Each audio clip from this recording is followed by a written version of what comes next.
Sí se ve, ¿no? Chile.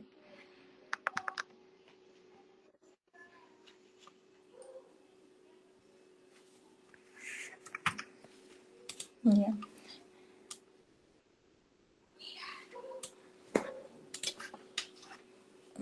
Bueno, buenas noches con todos. Hoy vamos a abordar lo que es la sesión de tejido conectivo especializado 2 o también lo que es tejido sanguíneo y hematopoyético.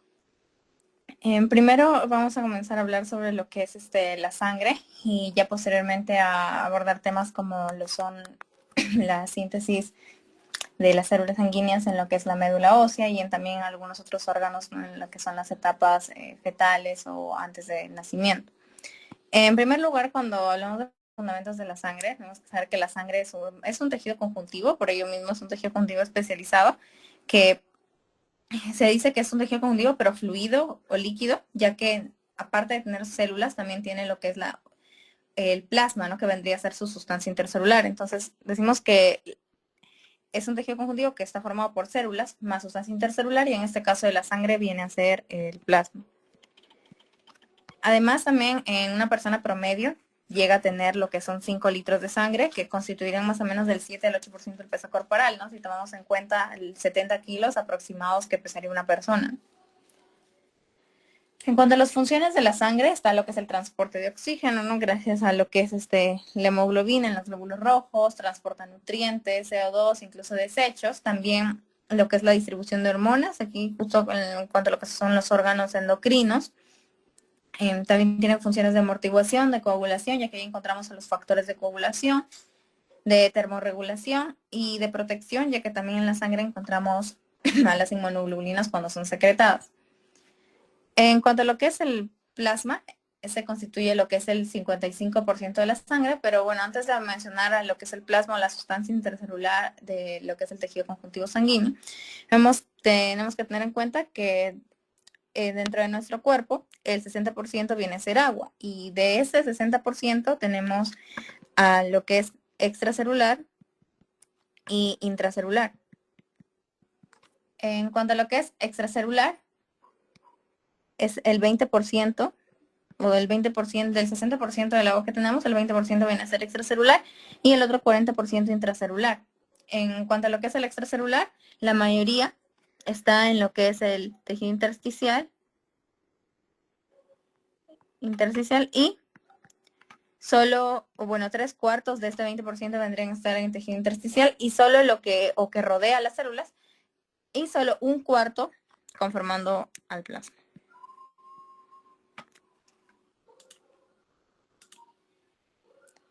Bueno, basándonos en ello, ya ahora sí mencionemos para ubicarnos dónde está el plasma.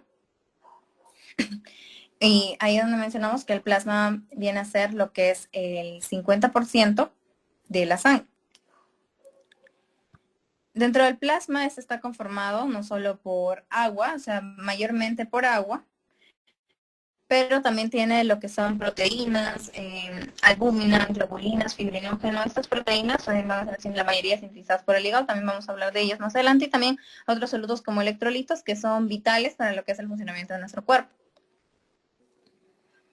Aquí tenemos lo que llega a extraerse, que es un tubo o el de microhematocrito, donde tenemos que justamente los eritrocitos, al ser células o bueno, elementos formes, si hablamos en general tanto de eritrocitos, leucocitos y plaquetas, sobre todo porque las plaquetas no se consideran lo que son células.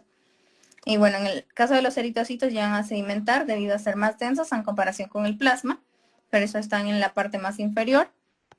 Y cuando hablamos de lo que es el hematocrito, deberíamos decir que este puede ser ya desde un 40 a un 50% en el caso de hombres y de un 35 al 45% en caso de las mujeres, pero eso es a nivel de lo que es la sangre total.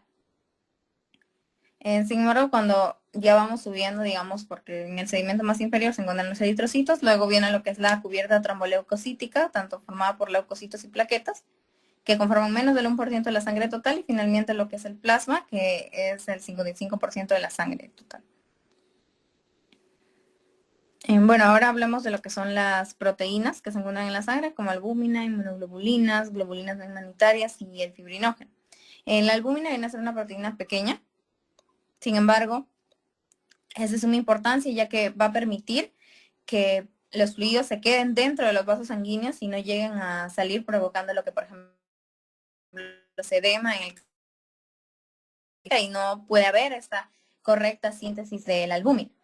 Entonces, por ello, bueno, recalcamos que menciona en el hígado y mantiene lo que es la presión coloidosmótica, justamente esa fuerza que mantiene al fluido dentro de los vasos sanguíneos.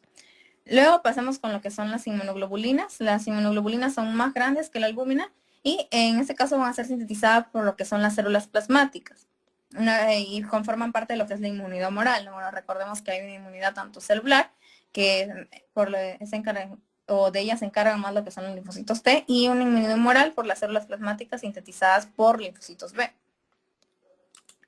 Luego tenemos lo que son las globulinas no inmunitarias, que bueno, justamente su mismo nombre le dice no inmunitarias, y con ello son globulinas que no cumplen una función de defensa y ayudan también a lo que es mantener la presión coloidosmótica. Sin embargo, esa presión oncótica coloidosmótica es mayormente mantenida por la albúmina y también cumplen funciones de transporte como de cobre, la ceruloplasmina, de transferrina, la transferrina de transporte de hierro y la aptoglobina que se une a la hemoglobina libre. Ahora hablamos de lo que es el fibrinógeno. El fibrinógeno también es sintetizado del hígado, sin embargo, es muy grande y es el factor 1 de coagulación, factor de coagulación 1.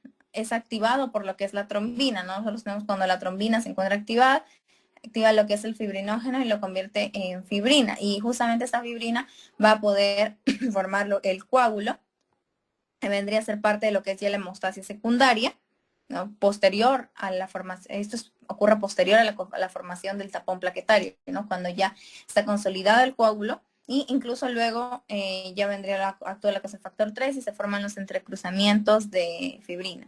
Pero bueno, esta fibrina se caracteriza por ser insoluble. Como vemos aquí, una red de fibrina que mantiene lo que es la firmeza del coágulo y evita que sea rápidamente tanto degradado o que se pierda rápidamente, llevando otra vez a la hemorragia.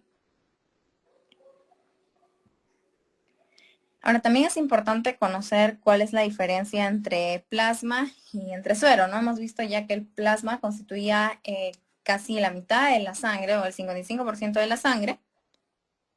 Sin embargo, cuando nos referimos a suero, es similar al plasma, pero no tiene factores de coagulación. Y entonces, para nosotros evitar a estos o eludir a los factores de coagulación, lo que hacemos es agregar anticoagulantes como lo son el citrato y la heparina. En el caso del citrato, este va a poder quelar al calcio, y recordemos que el calcio es importante para la formación de los complejos tenasa, complejos protrombinasa, complejos que forman parte de lo que es la cascada de coagulación. Entonces, prácticamente inactivan a los factores de coagulación. Y por otro lado tenemos a la heparina que potencia la actividad de la antitrombina 3, que tiene la función también de inactivar a la trombina, al factor 10, así como entre otros factores de coagulación. Entonces, el suero también se podría definir como un líquido rico en proteínas sin fibrinógeno, pero que va a contener albúmina, inmunoglobulinas y los otros componentes, ¿no? Lo único que le quitamos, digamos, viene a ser los factores de coagulación, incluido a lo que es el fibrinógeno.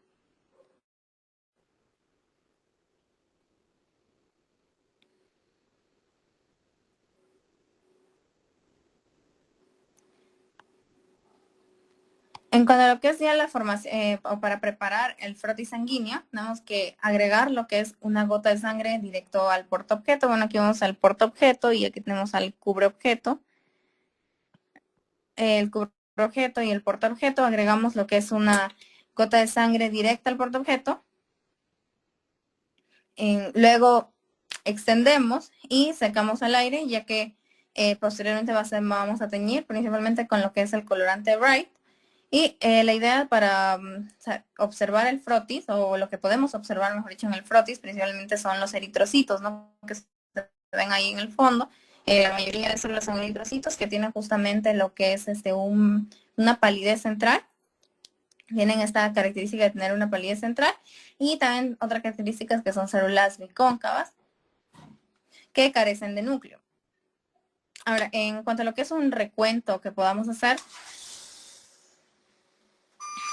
es que la mayoría, como vemos, como observamos, es que van a ser eritrocitos, el 60% ya de células son neutrófilos, el 3% eosinófilos y el 1% basófilos. Por ello es que, por ejemplo, aquí podemos observar un neutrófilo, o sea, hay más posibilidad de observar un neutrófilo, ¿no? Comparado, por ejemplo, con observar un basófilo. O esto, digamos, sería lo ideal de que deberíamos encontrar en la sangre. Tanto a neutrófilos, eosinófilos y basófilos se le conoce como los granulocitos. Y a los monocitos y los linfocitos como los agranulocitos. Bueno, sin embargo, esto al final se ha demostrado que tanto los monocitos y linfocitos también tienen gránulos, pero no son tan observables como en el simple frotis sanguíneo, que podemos observar los gránulos de neutrófilos, eosinófilos y basófilos, ¿no? Justamente aquí podemos observar al neutrófilo y al eosinófilo, y como en sí se llega a observar, sobre todo si estuviese más nítido, se llegarían a observar los gránulos que cambian lo que son las características del citoplasma.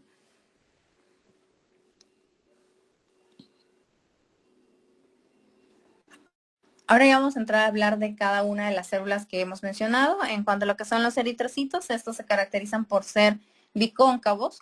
Aquí vamos a observar en esta imagen de la derecha, sus características son bicóncavos. Esa concavidad, y también al otro lado tienen la misma concavidad. Son anucleados, ya que vamos a ver que en parte de su desarrollo van a llegar a perder el núcleo. Por ello es que no tienen orgánulos, ya que no pueden, digamos, manejar la síntesis de ciertas proteínas necesarias para poder sintetizar orgánulos. Tienen una vida media de 120 días y en realidad su vida media es relativamente corta debido a que carecen de un núcleo como para poder sintetizar proteínas y mantener su estructura, mantener las proteínas que son parte de su estructura. Y la mayoría de eritrocitos llega a eliminarse por fagocitosis, justamente en órganos como lo son el hígado, como el vaso, sobre todo el vaso. En el caso del vaso, pasan como un control de calidad, donde en el caso de que ya estén senescentes, ya estén deformados, ocurre lo que es la fagocitosis en el vaso, o también vía intravascular, ¿no? Pero en vía intravascular, o sea, dentro de los mismos vasos sanguíneos, que ocupa la lisis de los eritrocitos, es un poco menor la cantidad de eritrocitos que mueren por ello, ¿no? Vendría a ser el 10%, y la mayoría entonces llega a ser eliminado mediante fagocitosis. Estos también se caracterizan por ser deformables. Aquí vemos que pueden atravesar los vasos, y justamente al perder esta deformabilidad es donde ya llegan a ser fagocitados en órganos como el hígado y en el vaso. Y al no tener mitocondrias, obtienen energía por parte de la glucólisis, ¿no? Claro que en esto obtienen incluso una menor cantidad de ATP, ¿no? Porque en procesos aerobios se llega a obtener más. En cambio, la glucólisis, el proceso anaerobio, llegamos a obtener menos energía. Entonces el eritrocito llega a obtener ATP, pero menor cantidad que células que usan oxígeno. Ahora, en cuanto a lo que es la estructura, aquí vemos la estructura del eritrocito. Vemos que va a caracterizar por tener tanto lo que es proteínas integrales como proteínas periféricas. En las proteínas integrales vemos tanto al dímero de banda 3, que son esas naranjas, y a la glucoforina C, que es el morado. Integrales debido a que se encuentran atravesando lo que es la bicapa lipídica. Y en cuanto a lo que es la glucoforina C, esta va, al igual que la banda 3, a adherir al citoesqueleto. Vemos aquí el citoesqueleto de espectrina del eritrocito hacia la membrana. Y en cuanto a lo que son las proteínas periféricas, que se encuentran en la parte de la membrana interna, tenemos que van a anclarse tanto al complejo de banda o tanto al dímero de banda 3 como a la glucoforina C. O sea, tanto a las proteínas naranjas y a las proteínas moradas, ¿no? Estas proteínas periféricas también se anclan a la banda 3 y a la glucoforina C.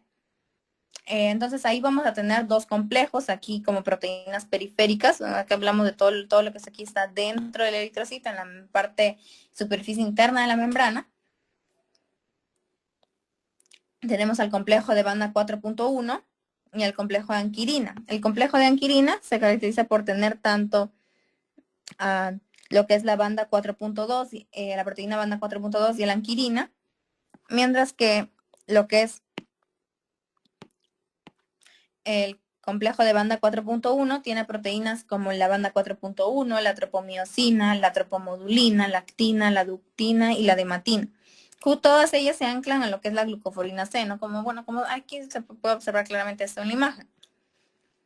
Justamente estas proteínas periféricas, al anclarse a estas proteínas integrales, pueden ayudar también a fijar lo que es el esqueleto de espectrina, ¿no? Ese esqueleto de espectrina, como vemos, tiene tanto una cadena alfa y una beta, por eso se dice que es un heterodímero, y forma, o toda esta estructura forma una red que permite que el eritrocito pueda ser deformable y contribuye a lo que es con su estructura, ¿no? Por ello, en el caso de que haya alguna alteración del eritrocito o alguna alteración estructural, llega a un cambio de su morfología, un cambio de su forma, llevando a patologías como la esferocitosis hereditaria, donde el mismo nombre lo dice que tiene una forma ya no es esférica, ya no es un disco bicóncavo, sino es una forma esférica del eritrocito. Y bueno, tanto lo que es la esferocitosis como la eliptocitosis llevan a lo que es la hemólisis debido a la falla en el paso de este control de calidad o esta evaluación que se da en los órganos como el vaso. Ahora hablemos de la hemoglobina. La hemoglobina es una proteína que se encuentra en los eritrocitos y es la que transporta el oxígeno hacia los tejidos. Esta también ayuda a lo que es el color característico, el color rojo en la sangre. Y hay ciertos parámetros, hay parámetros tanto para hombres como para mujeres. En las mujeres que hay siempre igual que el hematocrito tiene que ser menor, por ejemplo el de 12, y o tiene que ser mayor a 12 para considerarse normal, y en los hombres mayor a 13.5. Además también recordemos que hay una manera de aprender un poco más sencilla lo que es tanto hematocrito como la hemoglobina, y dicen que prácticamente es multiplicar por 3 a lo que es la hemoglobina y puedes obtener más rápidamente lo que es el hematocrito. Por ejemplo, si regresamos a lo que es cuando estábamos mencionando lo que es el hematocrito, en las mujeres por normal es de 35 a 45%.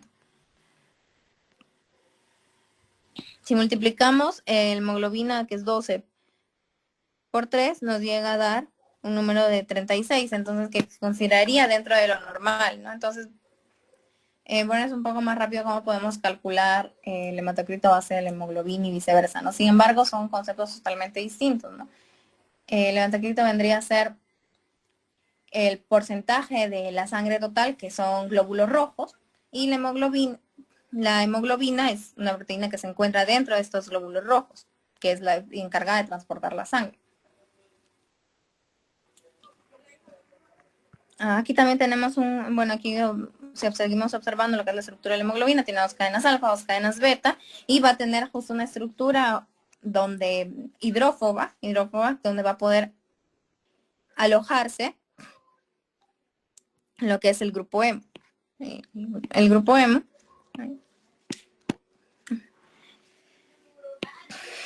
hemo, que debe tener lo que es, o para poder transportar oxígeno, tiene que ser ferrohemoglobina, tiene que tener la carga más 2 o debe ser ferroso. Sin embargo, cuando ya, cuando no tiene esta carga y es férrico, es un grupo más 3, tiene esta carga, no puede transportar oxígeno y lleva lo que es una condición de methemoglobina que puede ser mortal si es que hay una gran cantidad de ella, ¿no? Sin embargo, si es que hay una cantidad menor comparado con la ferrohemoglobina y todavía es posible el transporte de oxígeno, no llega a ser mortal debido a que la methemoglobina no puede liberar este oxígeno hacia los tejidos. Es prácticamente que puede agarrarlo, pero no puede liberarlo, y justamente es lo que se trata de la idea de la hemoglobina, es que pueda transportarlo, pero también pueda liberarlo hacia los tejidos.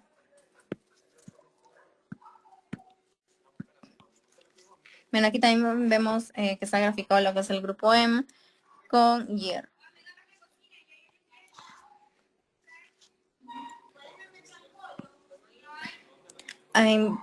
Bueno, la hemoglobina no siempre es la misma, digamos, en toda la vida, sino que antes del nacimiento predomina otro tipo de hemoglobina y luego del nacimiento ya nos establecemos con la hemoglobina que vamos a tener, bueno, hasta morir. En primero, al inicio de nuestra vida o en la etapa fetal, la mayoría de la etapa antes de nuestro nacimiento, va a predominar lo que es la hemoglobina fetal, lo que se abrevia como hemoglobina F, que tiene dos cadenas alfas y una cadena gamma, ¿no? Como podemos ver aquí, estas predominan antes del nacimiento. Sin embargo, también aquí antes del nacimiento se está produciendo, pero en menos cantidad, lo que es la hemoglobina A, que es la hemoglobina que va a predominar en nosotros desde que nacemos hasta el final de nuestros días.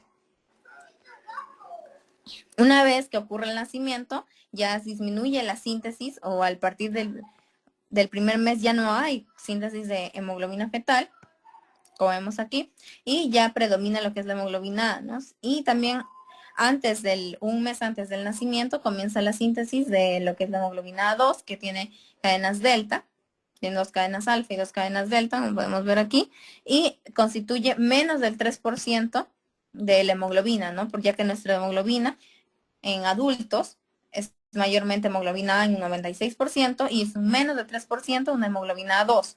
Y en algunos casos, si encontramos hemoglobina fetal, esta es en menos del 1%, o sea, aún mucho menor.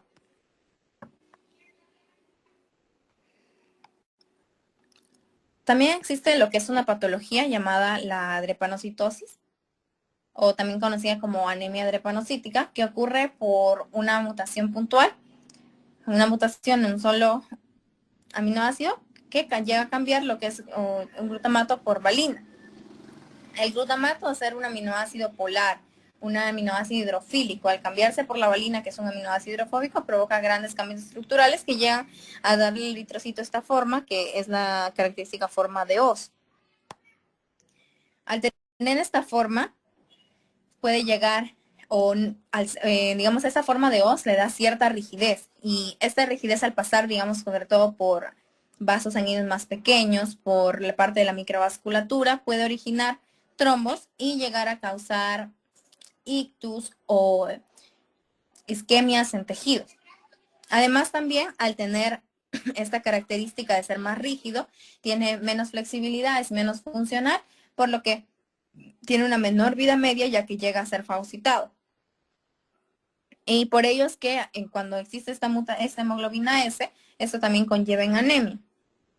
Y ahora ubicándonos en lo que es la anemia, esta viene a definirse como una disminución, pero de la concentración de hemoglobina, ¿no? Estamos en el caso de que un eritrocito no viva mucho tiempo, que esté constantemente fagocitado, que tenga una vida media menor a lo normal, ya que el eritrocito contiene la hemoglobina, va a haber una disminución de la concentración de la hemoglobina en la sangre, llevando a síntomas como fatiga, debilidad, sobre todo disminución también de energía, ya que los tejidos no van a recibir el suficiente oxígeno.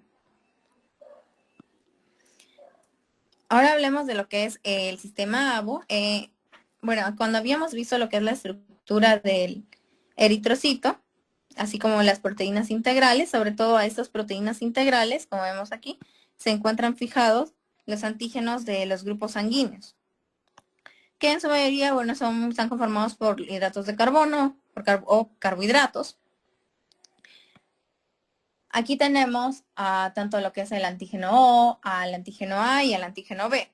Bueno, en el caso del antígeno O, aquí tenemos a la glucoforina, justamente prácticamente le hemos hecho un zoom a toda esta imagen.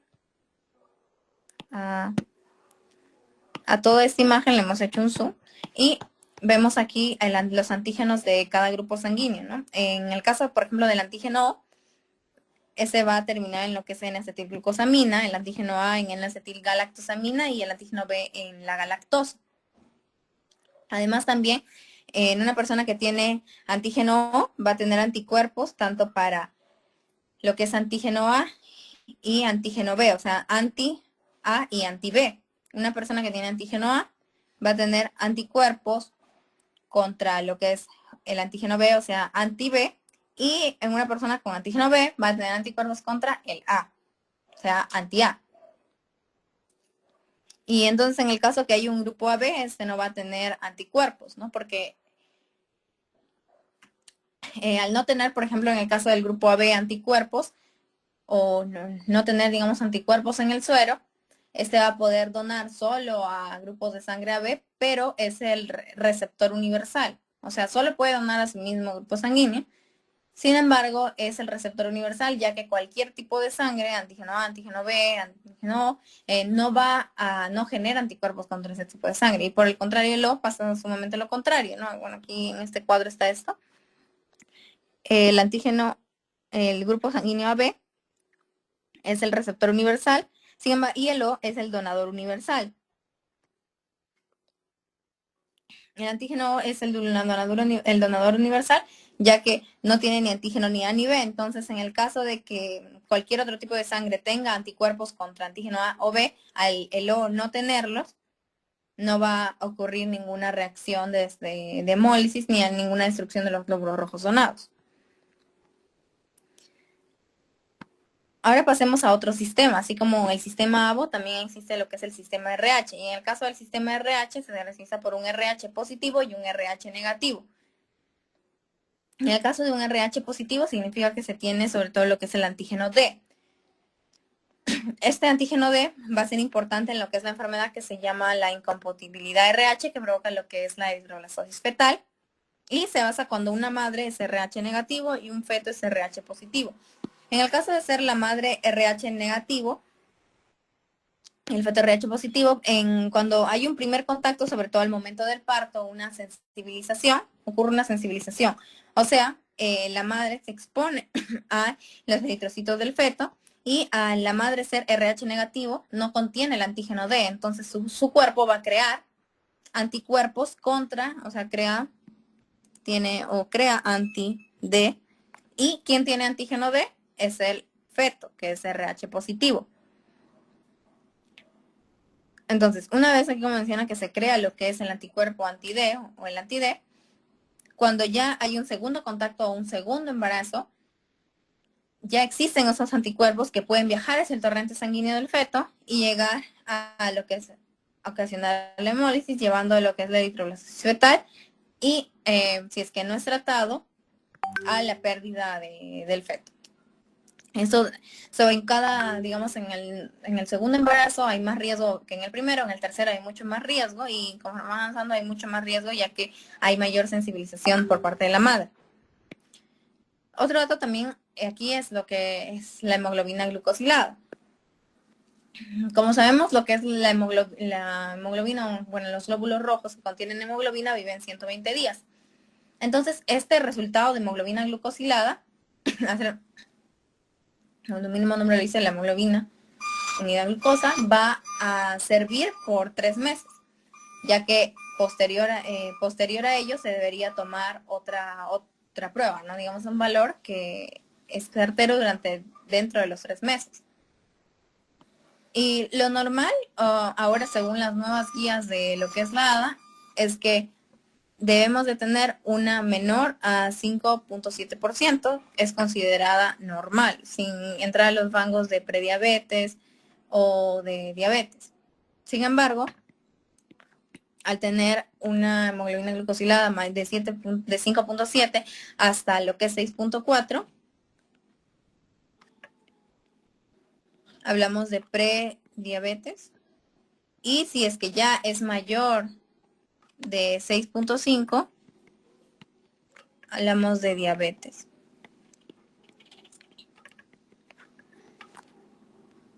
Esta medida, lo que es la hemoglobina glucosilada, se ha vuelto como el gold estándar para lo que es el diagnóstico de diabetes, ya que es bastante certero y sobre todo tenemos nosotros que estar controlándola dentro de en los 3 meses, o el resultado es válido dentro de los 3 meses, ya que pasado de ellos puede llegar a cambiar debido a que los eritrocitos solo viven pues 120 días, ¿no? Entonces,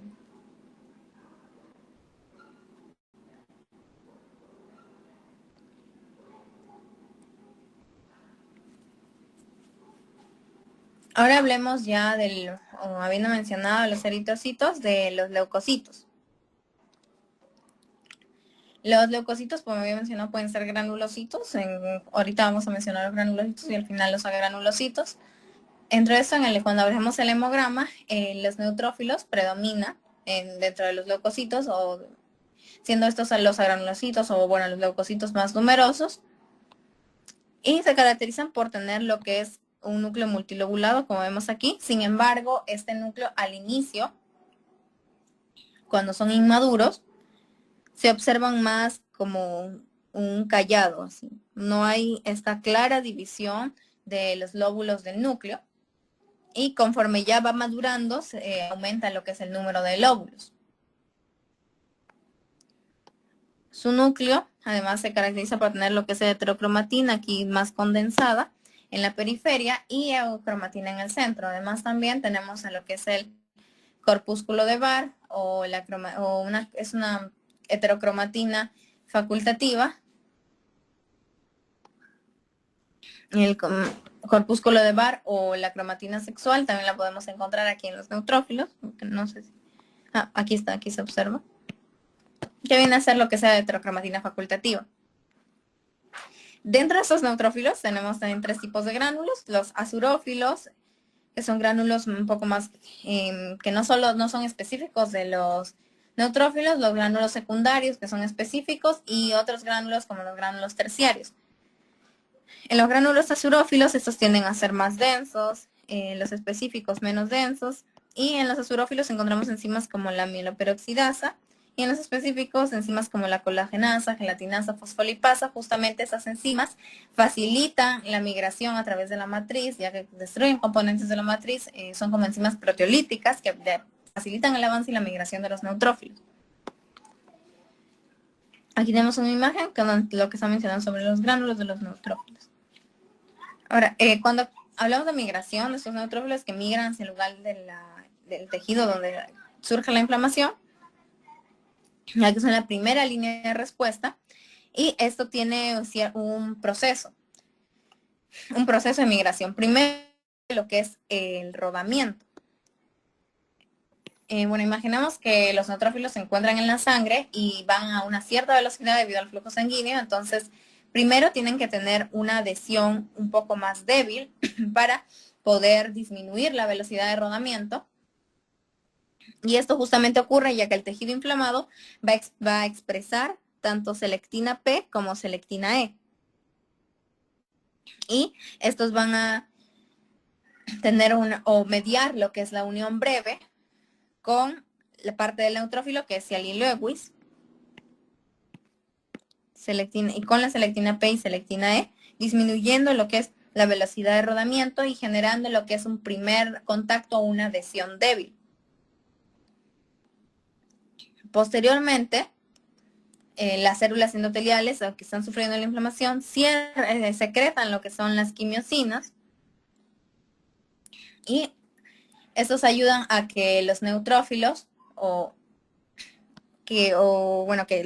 al secretarse las quimiosinas, estas se unen a los receptores. Aquí como vemos lo que es el receptor de interleucina 8 en los neutrófilos, este receptor, este celeste, receptor de interleucina 8.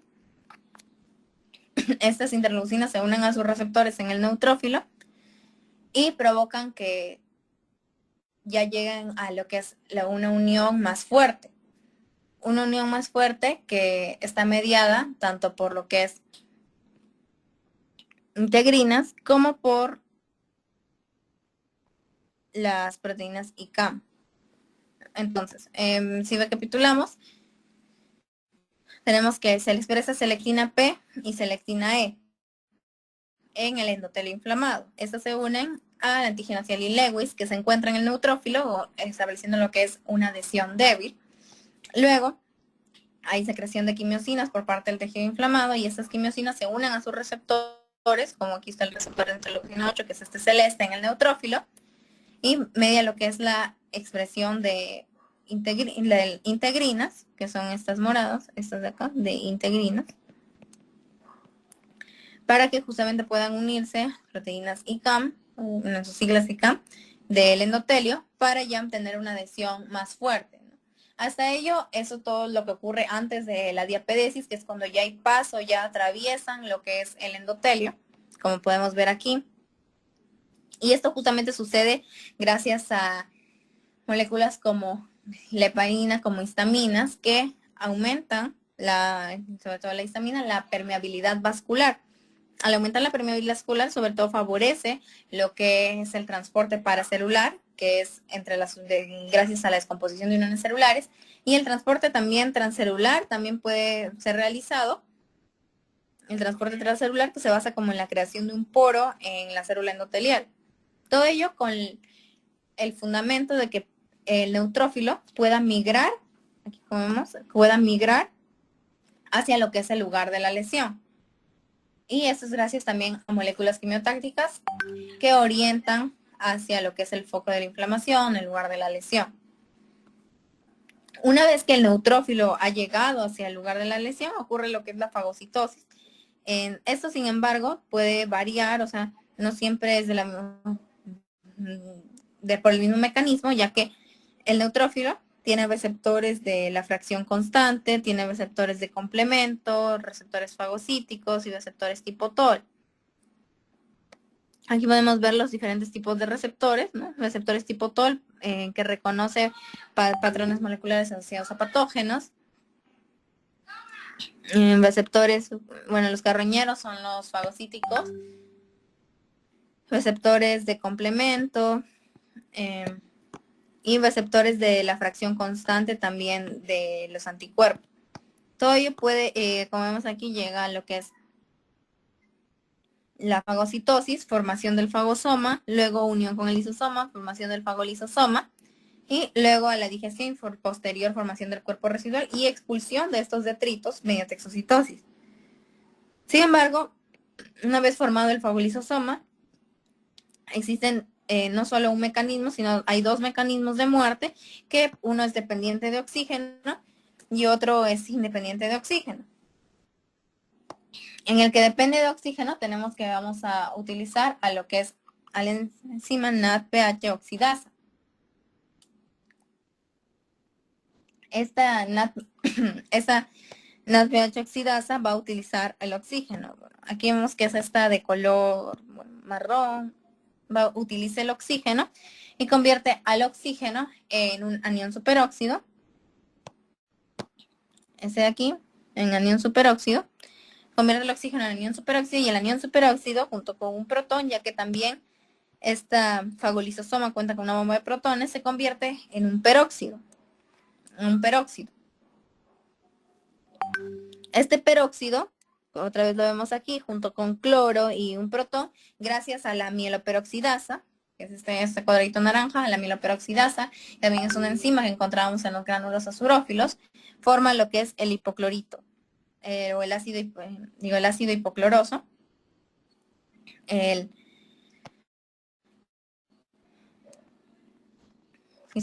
Forma el ácido hipocloroso y si lo comparamos con, lo más similar a lo que es a la lejía y llega a ser un potente bactericida, originando lo que es la muerte de la bacteria dentro del fagolisosoma. Aquí vemos que estamos dentro del fagolisosoma y cómo ocurre esto. Aquí la mieloperoxidasa llega de los gránulos azurófilos, forma lo que es el ácido hipocloroso y ocurre la muerte de la bacteria. Sin embargo, también existe un mecanismo de muerte independiente de oxígeno, pero hay que recalcar que cuando utilizamos este mecanismo dependiente de oxígeno, mediante radicales libres, mediante lo que es el ácido hipocloroso, ese es más efectivo.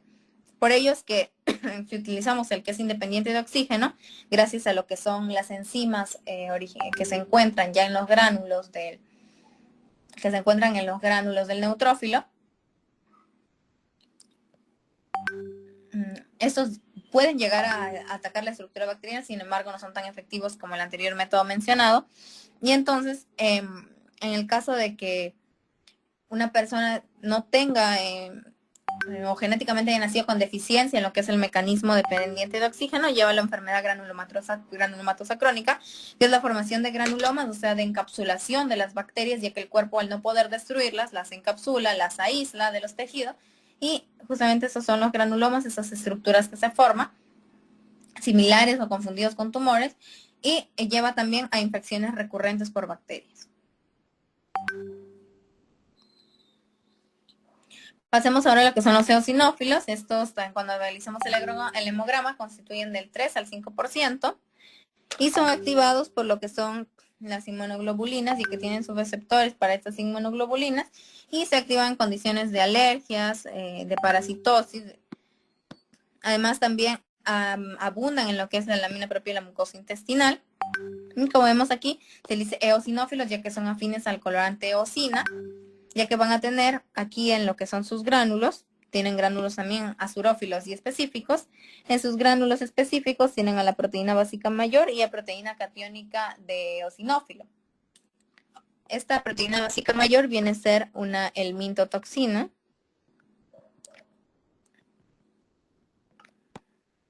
o una toxina para helmintos, que son parásitos, y la proteína catiónica de eosinófilo, tanto como la básica, su mismo nombre lo dice, son proteínas básicas que llevan a que el eosinófilo sea una célula afín por colorantes ácidos, o bueno, sus gránulos, y por ello es que se observan así en el frotis. Los basófilos en la sangre contienen menos del 0.5%, bueno, todas esas cantidades hablamos en condiciones normales, y son activados también por las IgE, ya que también tienen receptores para lo que es la fracción constante de IgE, y cuentan con gránulos también azurófilos y específicos. Aquí caracterizamos a los gránulos específicos como que contienen heparina, que contienen histamina, y tanto la heparina como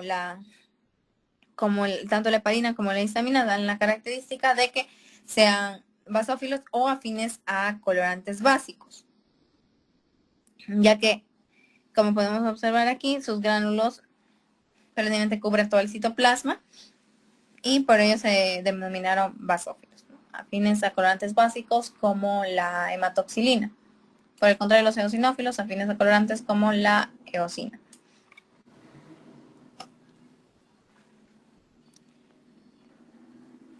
Y estos van a predominar sobre todo en lo que son reacciones anafilácticas, ya que ahí es donde llega el linfocito a secretar lo que es la inmunoglobulina E, y esa inmunoglobulina E se une a lo que es los receptores de su fracción constante en los basófilos, ¿no? Activándose y degranulando, ¿no?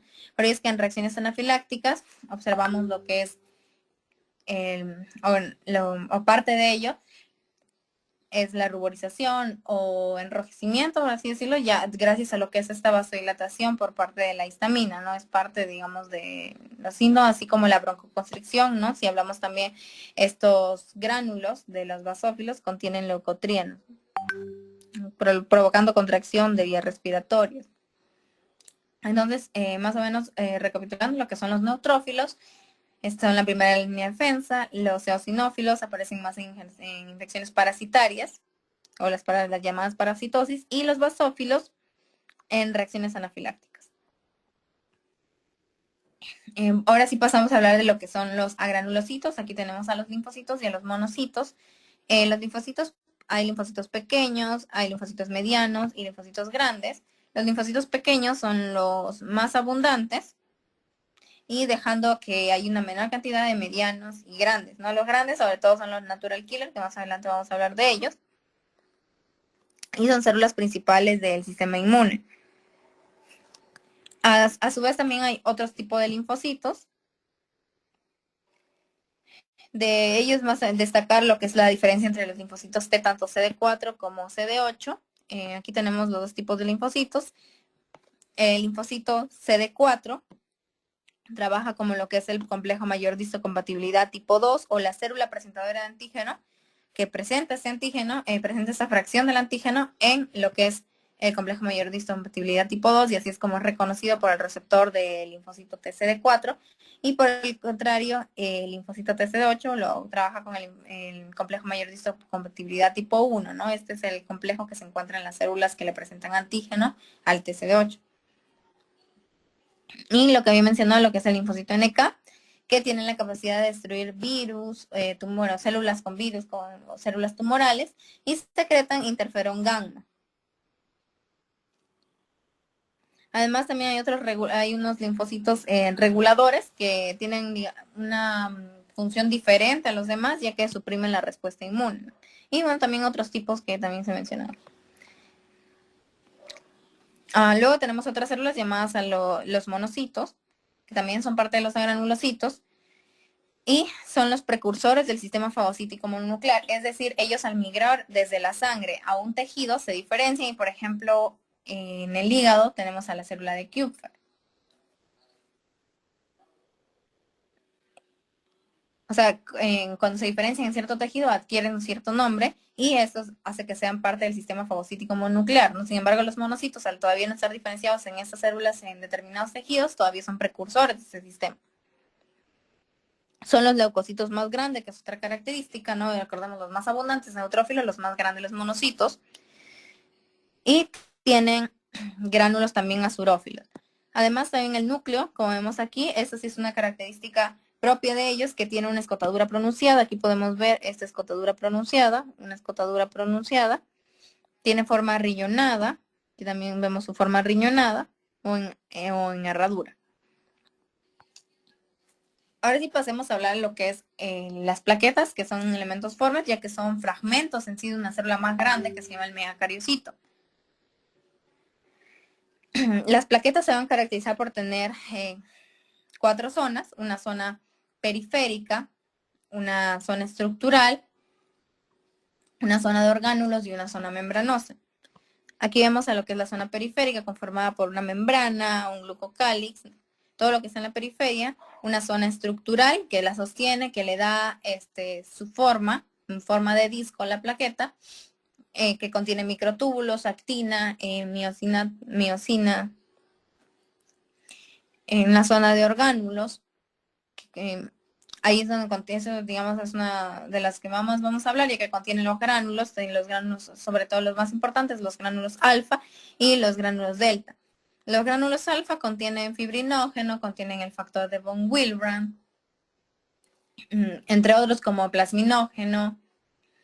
Y en cuanto a lo que son los gránulos delta son más pequeños, sobre todo aquí vemos los gránulos delta, y esos son los grandes gránulos alfa, pero más densos son los gránulos delta, y los alfa más grandes, ¿no? Los gránulos delta contienen ADP, contienen serotonina, ATP, histamina. Y bueno, aquí están sobre todo, acordemos del fibrinógeno en el alfa, de algunos factores de coagulación, del plasminógeno en el alfa y del delta, del ADP y de la serotonina. Luego pasemos a lo que es la zona membranosa. La zona membranosa está conformada tanto por el sistema canalicular abierto y el cerrado. El cerrado es un almacén de calcio. Y el canalicular abierto viene a ser como un remanente, un resto de los conductos de demarcación plaquetaria. Los conductos de demarcación plaquetaria son básicamente invaginaciones de la membrana en lo que es el megacariocito, que es la célula precursora de la plaqueta, que lleva a la fragmentación del megacariocito y origen de la plaqueta. Por ello es que el sistema canalicular abierto es un remanente de los conductos de demarcación plaquetaria. Y finalmente tenemos ya, habiendo hablado de lo que es la estructura de la plaqueta, procedemos a hablar un poco de su función o cómo es que ésta interviene en lo que es la hemostasia, ¿no? Bueno, primero recordemos que al haber un estímulo, por ejemplo, no se corta, lo primero que ocurre en la hemostasia, que es el mecanismo para parar lo que es la pérdida de sangre, hemoestasia, lo primero es la vasoconstricción. Primero hay una vasoconstricción mediada por endotelinas que hacen que se disminuya la pérdida de sangre. Posterior a ello, o sea, bueno, pues estamos hablando ahora de la hemostasia primaria, luego la vasoconstricción, ya se intenta formar lo que es el tapón hemostásico. En una lesión va a haber exposición del colágeno subendotelial. Aquí tenemos el área del endotelio expuesto, como vemos en esta imagen.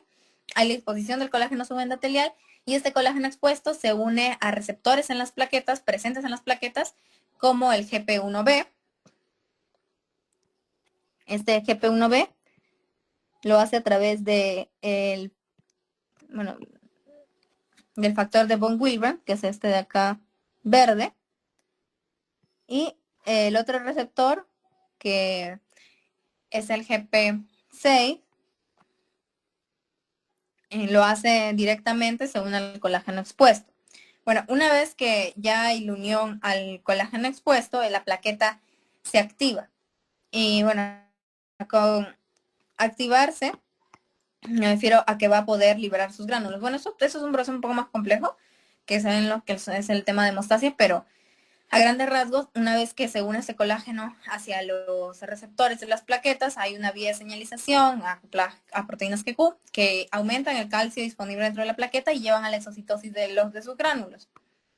Ahí es cuando decimos que una plaqueta está activada, ¿no? Entonces, aquí ocurre la activación de plaquetas y de granulación de gránulos alfa y delta. Sobre todo mencionamos estos gránulos porque son los más importantes. Y posterior a ello, también ocurre lo que es la agregación plaquetaria, donde las plaquetas se unen, pero a través de otro receptor, que es el GP2B o GP2B3A, y es a través del fibrinógeno o también del factor de von Willebrand. Ahora, todo esto ocurre antes de la hemostasia secundaria, por ello es que hasta ahora se ha formado lo que es el tapón frágil, ¿no? Luego ya ocurre la hemostasia secundaria, donde se forma ya el coágulo, ¿no? El coágulo de fibrina, y posteriormente ocurre la fibrinólisis del coágulo, ¿no? Pero bueno, eso ya es otro capítulo. Bueno, ahora vamos allá a ver el origen de todas las células que hemos mencionado a través de lo que es la hematopoiesis, ¿no? Como su mismo nombre lo dice, es la formación, la génesis de las células sanguíneas que hemos visto anteriormente. Tenemos tanto la eritropoiesis, la leucopoiesis y la trombopoiesis. El hecho de que en nuestro cuerpo esté en constante hematopoiesis es que las células sanguíneas no van a tener una vida larga, es una vida relativamente corta, entonces necesitan, para mantener su número constante, una constante producción también. Y a su vez, también vamos a ver que no siempre, o bueno, actualmente cuando somos adultos ya esta hematopoiesis se da en la médula ósea. Sin embargo, no siempre ha sido así. En la etapa prenatal, primero se ha dado en lo que es el saco vitelino. Aquí, bueno, justo hay un gráfico. El York sac es el saco vitelino. Antes del segundo mes o hasta el segundo mes, del primero al segundo mes, se ha dado en lo que es el saco vitelino, donde se producía lo que es la hemoglobina embrionaria. Luego ya procedió a lo que es a producirse en el hígado y en el vaso a partir del segundo mes hacia en adelante, bueno, hasta aproximadamente el séptimo mes, donde se produjo lo que es la hemoglobina fetal, ¿no? Aquí vemos hígado, vaso, que predomina justo también en lo que es el segundo trimestre, del segundo al séptimo mes. Y finalmente en el séptimo mes ya vemos que se produce en la médula ósea y así es como continúa en la edad adulta. Otra cosa también que mencionar de la hematopoiesis, antes de entrar a cada una de las células, es que en niños y en jóvenes se producen todos los huesos de sangre. Aquí vemos que cuando todavía, o hasta incluso antes de los 25, medio de los 25, todavía se producen todos los huesos. Sin embargo, en adultos ya solo en vértebras, huesos planos, ¿no? Hay una menor producción. Entonces, del primero al segundo mes en el saco vitelino, del segundo al séptimo en el hígado, en el vaso, siendo estos justo los principales para sintetizar lo que es la hemoglobina fetal, y a partir del séptimo mes en la médula ósea. Aquí también tenemos algunas ilustraciones de lo que ya llevamos mencionando. Por ejemplo, acá vemos parte de lo que son los granulocitos. También de fondo siempre vamos a ver, eso es un frotis sanguíneo, ¿no? Vemos a los eritrocitos de fondo. Y aquí vemos un neutrófilo, ¿no? Ella está segmentado, entonces un neutrófilo maduro. Dos neutrófilos. Un eosinófilo, ¿no? Caracterizado por sus gránulos eosinófilos rojos. Y una célula más pequeña aquí que viene a ser un linfocito, ¿no? Casi siempre la mayoría de linfocitos que podemos ver son los pequeños.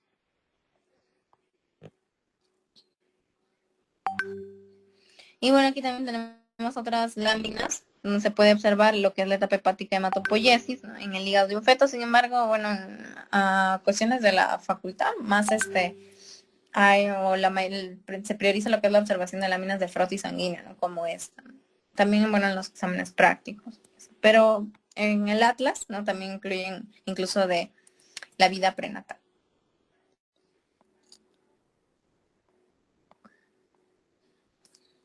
Bueno, ahora sí pasemos a hablar de lo que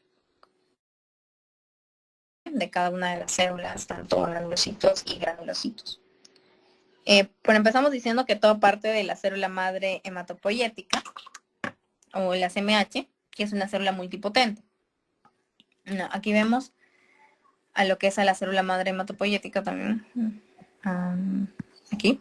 La célula madre hematopoyética, que es una célula madre multipotencial, multipotente, es decir, va a tener la capacidad de diferenciarse, pero en un linaje específico, en este caso, un linaje sanguíneo. Entonces, el linfocito PREVE da lugar o expresa el factor de transcripción PAC5. Luego ya cada uno de estos linfocitos pre-NK, T y B, dan lugar a cada uno de los linfocitos NK, T y el B, ¿no? Respectivamente. Y bueno, habíamos visto también que el linfocito B es el que cuando se transforma en célula plasmática puede sintetizar las inmunoglobulinas.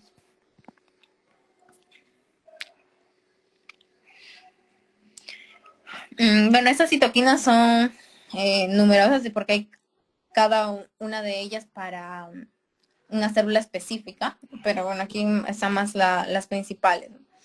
Sobre todo las que dan lugar a cada uno ya de los linajes del linfocito NK, T y pre-B. Por otro lado, entonces ya habiendo mencionado lo que es el linaje linfoide, ¿no? Tenemos parte de lo que es el linaje linfoide, cómo es que desde lo que es el linfocito pre-T, ¿no? El linfocito pre-B ya maduran hacia lo que es un linfocito T maduro, ¿no? Pero bueno, es un tema más inmuno, ¿no? Y pasemos a esto que es el linaje mieloide. Veamos otra vez el esquema general primero. Entonces tenemos tanto lo que es la célula progenitora, la célula madre hematopoyética, ¿no? Y que ahora va a dar lugar hacia lo que es, o la célula progenitora mieloide común. Y para dar lugar a ella ya no va a expresar factor de transcripción Ícaros ni tampoco recibir a lo que es la interleucina 7, sino que ahora esta diferenciación hacia la célula progenitora mieloide común es gracias a lo que es la interleucina 3. Esta célula progenitora mieloide común, bueno, aquí tenemos más detalle esta célula, también se la conoce como la unidad formadora de colonias de granulocitos, de eritrocitos, aquí están granulocitos, eritrocitos, monocitos y megacariocitos, ya que puede dar lugar a todas estas células. Ahora, primero vamos a empezar a hablar de lo que es la eritropoiesis, que viene a partir de aquí. A partir de esta célula progenitora mieloide común, se diferencian dos células, la célula progenitora de granulocitos monocitos y la célula progenitora de megacariocitos eritrocitos. Es aquí donde nos vamos a ubicar, porque a partir de esta célula va a partir la célula progenitora de eritrocitos y desde ella el proeritroblasto. Y es ahí donde comienza la eritropoiesis, con el proeritroblasto, ¿no? También otra cosa que mencionar es que ya vendrían a ser células que son unipotentes o solo se van a diferenciar hasta llegar a lo que será el eritrocito. Bueno, en la eritropoiesis, como una regla general, deberíamos saber que poco a poco va a ir disminuyendo el tamaño de las células, va a aumentar la cantidad de heterocromatina, llega a disminuir lo que es, eliminarse, mejor dicho, el núcleo, aumenta lo que es el contenido de hemoglobina, disminuyendo lo que es la basofilia y aumentando la acidofilia. Ahora sí veamos cada uno a detalle. Tenemos al proeritroblasto. El proeritroblasto, como vemos aquí, es más grande o es la célula más grande porque poco a poco va a ir disminuyendo el tamaño y tiene ribosomas libres. Esos ribosomas libres van a darle la característica de ser basófilo pálido. ¿Por qué? Porque los ribosomas contienen ARN ribosómico.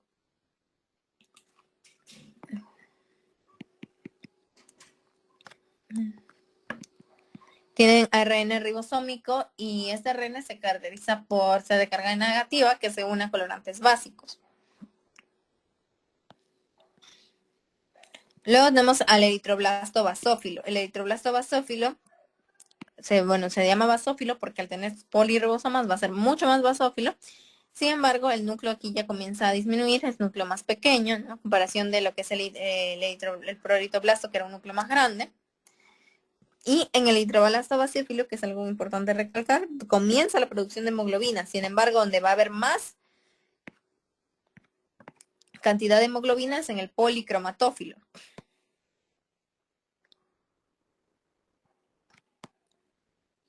Este se denomina policromatófilo porque es una mezcla de colores, ¿no? Ya que aquí ya como predomina también la hemoglobina, sin embargo, también contiene ribosomas. Hay tanto una tendencia a teñirse tanto con colorantes básicos como con colorantes ácidos. Por ello es que llega a haber una mezcla de colores llamado policromatófilo, ¿no? Varios colores. A su vez también el núcleo y la célula continúa disminuyendo de tamaño, ¿no? Bien, si lo vemos desde aquí hasta aquí. Luego del eritroblasto policromatófilo tenemos al eritroblasto ortocromatófilo. Y es aquí, a partir de aquí, donde la célula ya no va a hacer mitosis. Ya no va a hacer mitosis. Y ya va a presentar una intensa acidofilia. Y bueno, leve basofilia, pero se caracteriza más por la intensa acidofilia. Aquí ya el núcleo pasa a ser excéntrico. Y para ya llegarse a convertirse en lo que es el eritroblasto, bueno, desde el eritroblasto policromatófilo o ortocromático o normoblasto, pasa a ser lo que es el reticulocito al expulsar el núcleo. Como vemos, ha expulsado el núcleo y se convierte en lo que es el reticulocito, que sí lo podemos observar en los frotis sanguíneos, justamente aquí lo observamos. Y bueno, en pequeñas cantidades, ¿no? Sin embargo, cuando incrementa la producción o incrementa la eritropoyesis, incrementa la producción de glóbulos rojos por algún tipo de anemia hemolítica, por pérdida de sangre, etcétera, vemos un incremento de lo que son los reticulocitos. Estos, bueno, también los reticulocitos tienen características que, si bien es cierto, no tienen núcleo, ¿no? Porque ya han expulsado su núcleo, pueden tener restos de ARN, pudiendo verse así en lo que es el frotis sanguíneo. Y bueno, otro punto que mencionar son los cuerpos de Hauer-Jolly,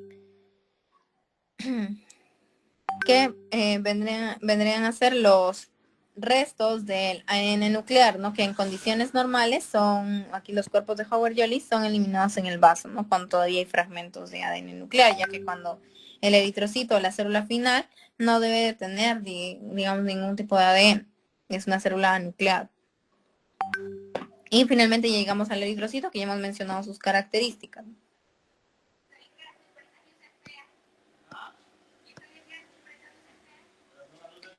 Aquí también tenemos lo que es una imagen del libro Junqueiras, pero sin embargo esto, digamos, en el mismo microscopio, en la práctica de histología, es difícil de distinguir, o bueno, bastante complicado distinguir entre lo que es el proeritroblasto, un eritroblasto policromófilo, etcétera. Así que no, estas imágenes más se observan en los libros, ¿no? Bueno, aquí vemos lo que es un proeritroblasto, un eritroblasto basófilo, hasta incluso llegamos a ver un ortocromatófilo y un reticulocito, ¿no? Los reticulocitos que tienen ciertos fragmentos de ARN que todavía han permanecido dentro de ellos y constituyen, ¿no?, del 1 al 2% de lo que es el hematocrito, y se pueden observar en pocas cantidades, pero por ahí están en lo que son los frotis sanguíneos. Aquí también observamos en otra imagen reticulocitos. No vemos aquí, la mayoría son eritrocitos y por ahí uno que otro reticulocito.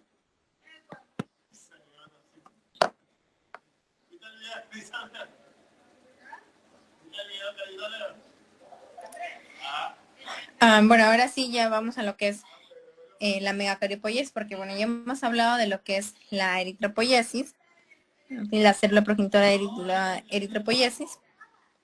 Quizá, bueno, más resumido, ¿no? Desde proeritroblasto, ya se salta lo que es el basófilo, el policromófilo, el normoblasto, ¿no? Y finalmente llegamos desde el hasta lo que es el eritrocito, ¿no? Una vez que el eritroblasto autocromatófilo libera su núcleo. Y por otro lado tenemos a lo que es la megacariopoiesis, que parte desde lo que es la célula progenitora de megacariocitos. Aquí tenemos a la megacariopoiesis, desde la célula progenitora de megacariocitos, que posteriormente se transforma en un megacardioblasto, luego en un promegacariocito, y final para llegar a lo que es el megacariocito. El megacariocito, bueno, aquí podemos observarlo, es esta célula grande. Es una célula grande precursora de las plaquetas que tiene un gran diámetro, es incluso más grande que el monocito. Y este gran aumento de tamaño se debe a que realiza lo que es la endomitosis, ¿no? Es una mitosis que no tiene ni cariocinesis, ni división de núcleo, ni división de citoplasma, entonces llega a tener a poder ser multinucleada o a ser poliploide, por lo que es una célula bastante grande en comparación a otras, ¿no? Sin embargo, luego va a ser fragmentada, como vamos a ver ahora, en lo que se conoce ya como lo que es la trombopoiesis o la generación de las plaquetas. Aquí tenemos a lo que es la trombopoiesis. Y primero lo que va a suceder es que se van a generar invaginaciones dentro de lo que son invaginaciones de la membrana dentro del megacariocito. Dentro del megacariocito, y estas se conocen como los canales de demarcación plaquetaria, ¿no? Que son regiones pequeñas que están delimitando ciertos espacios que contienen gránulos, ¿no? Están prácticamente fragmentando el megacariocito para formar las plaquetas. Además, también aquí estos megacariocitos van a emitir sus prolongaciones hacia la luz de los sinusoides. Vamos en los sinusoides de la médula, hacia la luz de los sinusoides para poder liberar a las plaquetas luego de su fragmentación. Y decimos también de que de cada prolongación pueden surgir incluso 1200 plaquetas. Y ya una vez que los megacariocitos han cumplido su función de formar las plaquetas, ya son fagocitados. Entonces vendrían prácticamente células que solo se forman con el fin de dar origen a las plaquetas, y luego, cuando ya han cumplido su función, ya son fagocitadas. Y así sucesivamente ocurre otra vez síntesis de megacariocitos para dar origen a las plaquetas.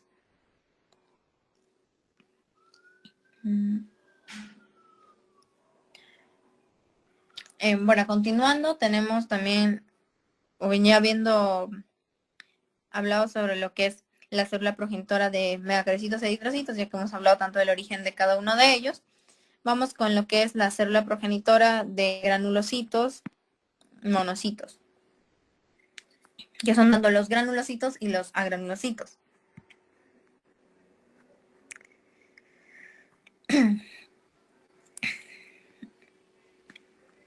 Bueno, vamos a detenernos más a mencionar sobre la granulopoiesis, o el origen de los granulocitos.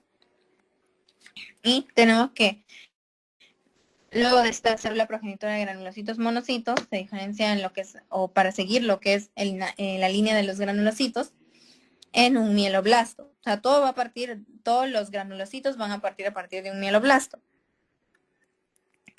Estos mieloblastos todavía no tienen gránulos y son de citoplasma basófilo. Luego de ellos se diferencian en promielocitos.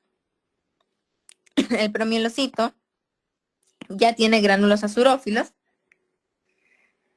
y luego, cuando ya se diferencia de ese promielocito a lo que es, bueno, en el caso primero sigamos lo que es la línea de los neutrófilos, aunque es bastante similar, así que desde mencionar lo que es la línea de los neutrófilos, va a ser bastante similar en lo que es la diferenciación de tanto basófilos y eosinófilos, pero en las líneas de los neutrófilos comienza lo que es a formarse la característica de lo que es el núcleo, y aparecen los gránulos específicos en el mielocito neutrófilo.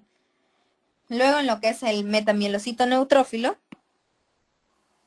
el núcleo se hace más escotado.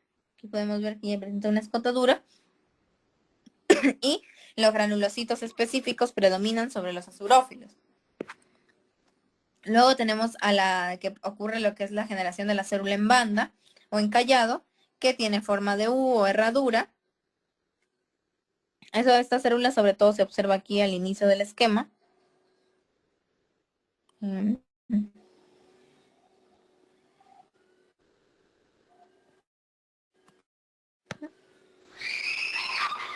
Aquí están lo que son el mieloblasto, luego sigue el promielocito, luego el mielocito neutrófilo, metamielocito neutrófilo, y aquí tenemos a lo que es la célula en banda, encallado, ¿no?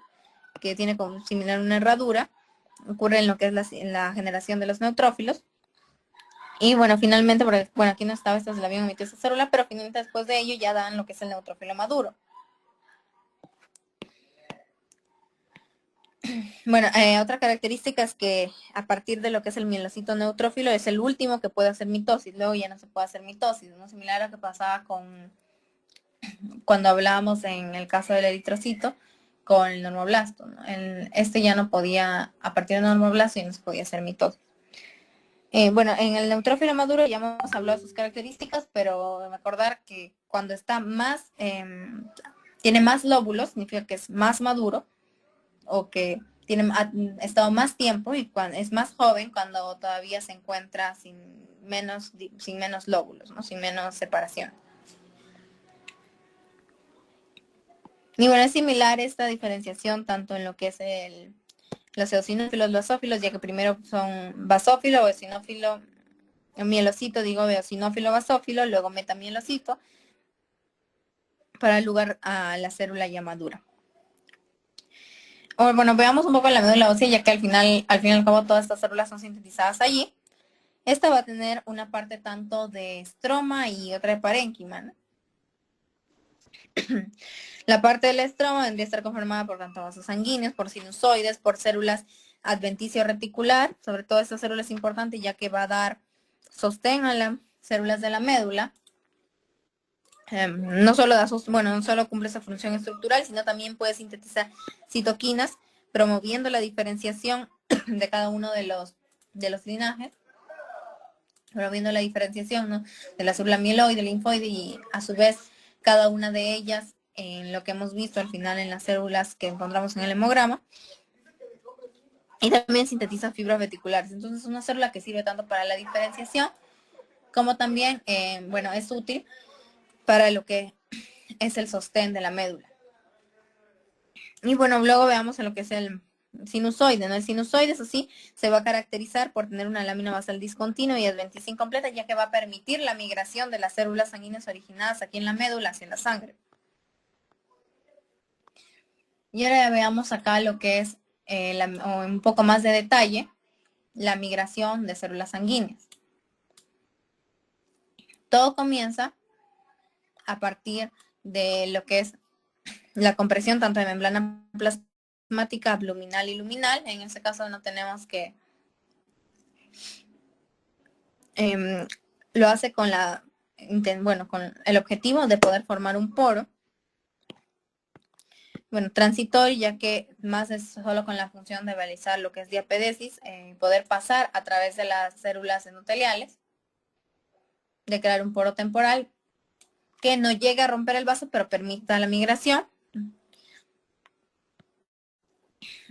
También ocurre lo que es la perforación del endotelio para que pueda la célula salir o que alguna de sus prolongaciones sobrepase. Y luego de ello el poro ya se contrae y se mantiene integral el epitelio. Bueno, básicamente es el mecanismo de cómo pueden llegar a migrar las células de la médula o que sean sintetizadas en la médula hacia la sangre. Ahora veamos lo que son los tipos de médula, pero bueno, antes aquí un poco más de detalle de la médula, ¿no? Aquí observamos las células sanguíneas, megacariocitos, islotes, ¿no? Porque todo, digamos, un tipo de células eritroblástico, todos los precursores del eritrocito, ¿no? Hay islotes eritroblásticos también aquí que se pueden observar en esta lámina. Tenemos megacariocitos, estas células grandes que dan origen a las plaquetas, que son multinucleadas, poliploides, y los sinusoides, que son, gracias a ellos, es por lo que donde pueden escapar la médula hacia la sangre, las células sintetizadas en la médula. También tenemos adipocitos que sobre todo comienzan a aumentar cuando ya llegan a dejar de ser funcional ciertos huesos para la síntesis de las células sanguíneas, ¿no? Por ejemplo, en los adultos, los huesos que no son huesos planos ya no se llegan a usar, ¿no? Para lo que es la hematopoiesis, entonces ya el tejido, en lugar de ser tejido que tenga la capacidad de producir células sanguíneas, se vuelve tejido adiposo. Y bueno, esto también se relaciona con lo que son los dos tipos de médula que existen, que es tanto la médula ósea activa y la médula ósea inactiva. La médula ósea activa son cordones de células hematopoyéticas que se encuentran en cúmulos o en nidos, ya que de entre ellos podemos diferenciar nido eritropoyético y nidos granulocíticos, ¿no? Bueno, también nidos megacariocíticos, donde están acumulados los que son los precursores de una célula hasta que llegan a dar la célula final, como por ejemplo en el nido eritropoyético, el eritrocito, en el nido de los granulocitos, cada uno de los granulocitos a la célula final. Y otra cosa que es interesante es que generalmente los nidos que están cerca a sinusoides son los que tienen sus productos finales, como en el caso del megacariocito, la capacidad de moverse. Sin embargo, los nidos eritropoyéticos y los nidos granulocíticos se concentran lejos de lo que son, sobre todo lo que es el nido granulocítico, es más lejos del sinusoide, ¿no? Quien está más cerca al sinusoide es el megacariocítico.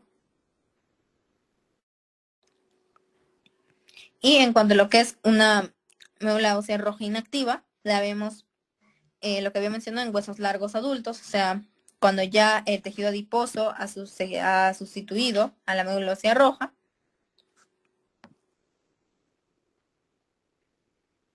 Y bueno, en este caso hay un menor potencial hematopoyético en condiciones normales. Sin embargo, en caso de hemorragia puede llegar a recuperar parcialmente su actividad hematopoyética, ¿no? Pero no en comparación como lo haría un joven, ¿no? Como habíamos visto que en los jóvenes en todos los huesos, pero en adultos ya en huesos planos y en las vértebras.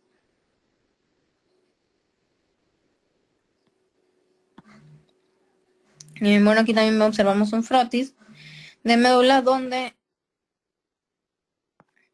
ya comienzan a aparecer cierta cantidad de tejido adiposo. Sin embargo, todavía esta médula no ha llegado a ser reemplazada completamente por tejido adiposo.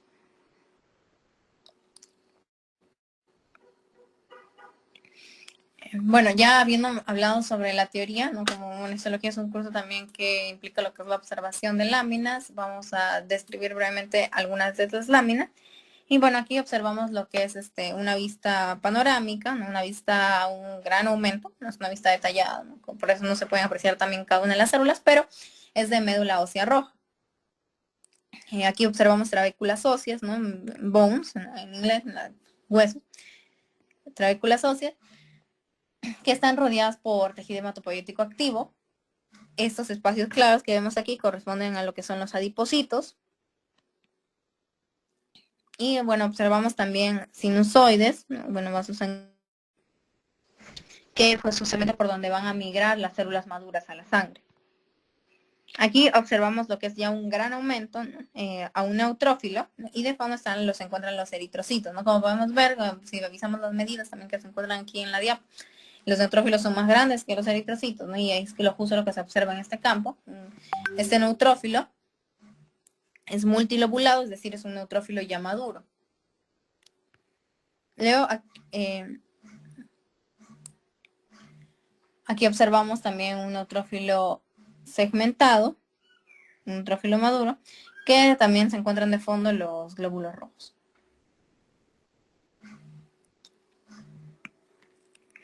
En esta otra lámina encontramos un eosinófilo. Un eosinófilo, sí llega a tener, se pueden distinguir dos lóbulos. Y tiene grandes gránulos citoplasmáticos, como podemos ver, de color rojo, color entre rojo anaranjado, ¿no? Este eosinófilo recordemos que participaba en lo que es de la defensa contra los parásitos. O sea, podemos encontrarlo elevado en casos de parasitosis, sobre todo cuando recién inicia el cuadro. Aquí observamos a lo que es un basófilo.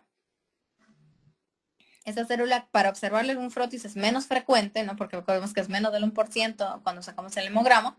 Sin embargo, se caracteriza por presentar grandes gránulos basófilos púrpura que incluso llegan a ocultar, como vemos aquí, el núcleo. y participaba también en lo que son la liberación de histamina, ¿no? En las reacciones anafilácticas. Luego aquí tenemos al linfocito.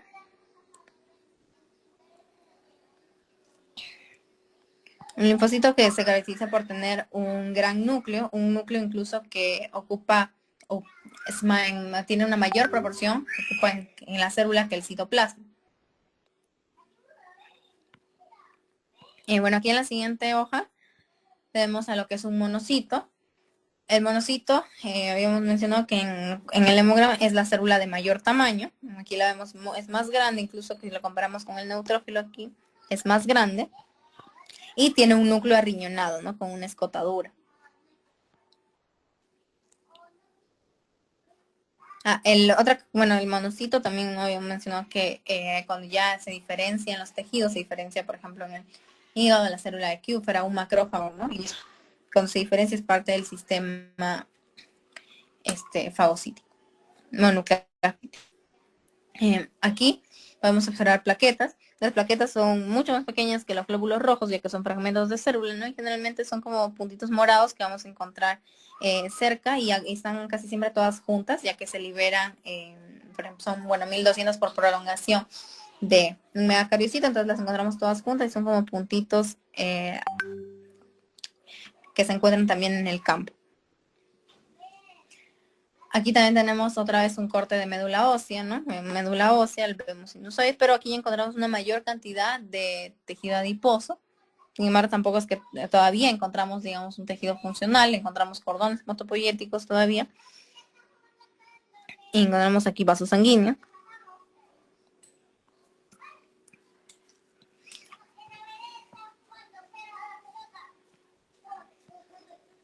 Aquí también, observamos un corte de médula ósea. Sin embargo, esta médula ya tiene incluso una menor capacidad hematopoyética, ya que ha sido en mayor proporción, a comparación de la anterior imagen que habíamos visto, reemplazada por lo que son adipocitos, o tejido que ya no es parte del tejido hematopoyético.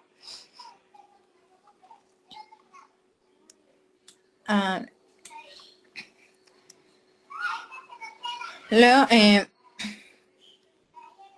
aquí en esta otra imagen, que es un poco más, es difícil de observar, digamos, o no se puede llegar a observar y distinguir en el prótesis sanguíneo, lo que son las células precursoras.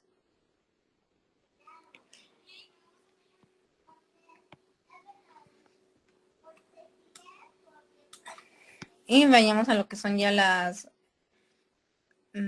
las láminas, pero ya de cuando hablamos de los precursores que se aglomeran, ¿no? Lo que habíamos mencionado aquí, que eran los nidos granulocíticos, los nidos eritropoyéticos, ¿no? Que se encontraban juntos y ahí los podíamos distinguir por si están cerca a un sinusoide o si están lejos de un sinusoide, ¿no? Cerca a un sinusoide tiene más probabilidad de estar los nidos que están conformados por precursores de megacariocitos y lejos a los sinusoides, los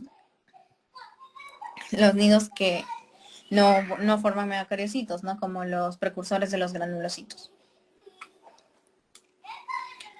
Bueno, aquí en esta imagen podemos observar nidos, pero precursores de los eritrocitos, ¿no? Y bueno, aquí observamos también la imagen, un eritrocito. Son precursores de los eritrocitos y son células nucleadas que, como podemos observar, su núcleo va disminuyendo de tamaño, también la célula va disminuyendo de tamaño. Bueno, todo esto también hablamos que se encuentra en la médula,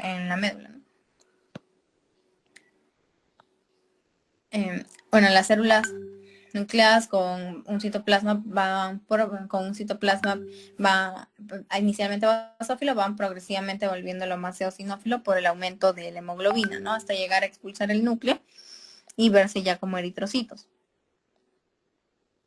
Estas tampoco se van a encontrar a tanta distancia de lo que van a ser los sinusoides, a diferencia de lo que son los precursores de los granulocitos. Luego aquí también tenemos otras imágenes, pero ya de lo que son precursores de los granulocitos, ¿no? Por ejemplo, acá en este caso, precursores de neutrófilos, aunque, bueno, es un poco más complicado distinguirlos, pero si observamos células que se encuentran juntos a lo que son células como, en este caso, eosinófilos, ¿no? Sobre todo por el citoplasma, podemos hablar de que son precursores de granulocitos o son mielocitos precursores de los eosinófilos. Además también, bueno, también vamos a observar si se encuentran cerca o se encuentran lejos a los sinusoides, ¿no? Los que se encuentran lejos de los sinusoides, ¿no? Tanto precursores, en este caso de los eosinófilos, ¿no? Precursores también por ahí de los basófilos, de los neutrófilos, etc.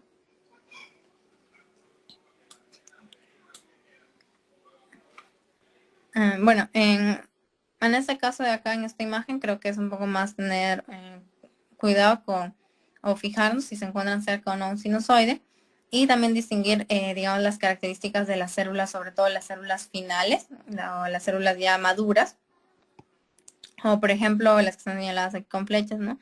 Deberían ser los eosinófilos, ¿no? Sin núcleo rellenado vemos monocitos y así es como podemos, digamos, orientarnos un poco más sobre si es que encontramos precursores de granulocitos, precursores de megacoriocitos o precursores de los eritrocitos, ¿no? Como en este caso de aquí, ¿no? Que vemos ya aquí, ya cuando ya han perdido su núcleo. Bueno, eso sería todo. Muchas gracias.